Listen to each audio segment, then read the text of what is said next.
To and for. They're small words, just 2 letters each, but they can cause big problems for English learners. These tiny words often lead to big confusion. Don't worry, we're here to help. Understanding the difference between to and for can make your English much clearer. In this essay, we'll learn the differences between to and for. We'll break it down step by step. With clear examples and simple explanations, you'll become a master of these tricky words. We'll show you when to use to and when to use for. Ready to begin? Let's go. By the end of this lesson, you'll feel confident using to and for in your sentences. So, grab your notebook and let's dive in. Imagine you're giving directions. You need to help someone find their way in a busy city or a quiet town. You might say, go to the corner. This simple instruction can guide someone to their destination. See how to shows direction? It's a small word, but it plays a big role in navigation. It's like pointing the way. Whether it's a sign or a gesture, to helps us understand where to go. We also use to when we talk about giving something to someone. It indicates the recipient. For example, I gave the book to John. Here, to shows the direction of the action. The book's destination was John. This simple word connects the giver and the receiver, making communication clear and effective. In today's world, we often rely on technology to find our way. Apps and GPS systems use to guide us. Whether it's finding a location or giving a gift, to is essential in showing direction and purpose. It helps us connect and navigate through our daily lives. Let's see to in action. I walked to the park. Direction. She sent a letter to her grandmother. Recipient.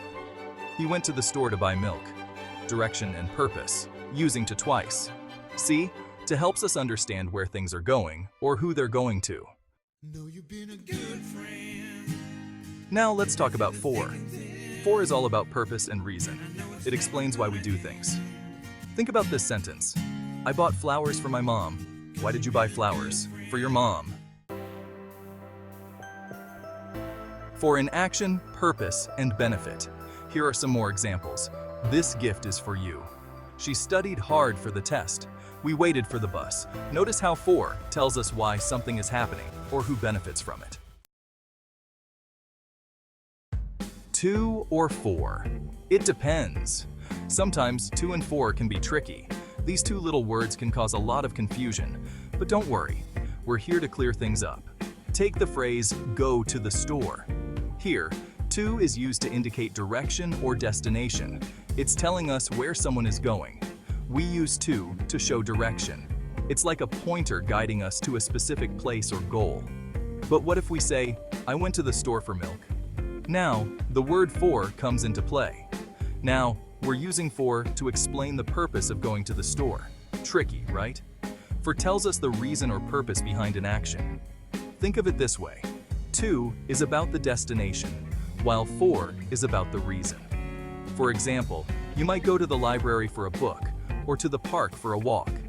Understanding the difference can help you communicate more clearly. So next time you're unsure, just remember, to is where you're headed, and for is why you're going there.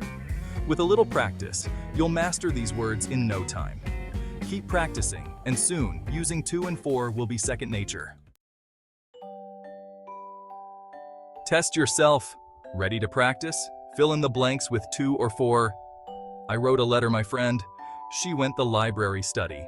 This cake is you. He drove the beach a relaxing day. You did it. Remember, to is like an arrow, showing direction or the recipient of something. For explains the reason behind an action or who benefits from it. Keep practicing, and soon using to and for will be a piece of cake.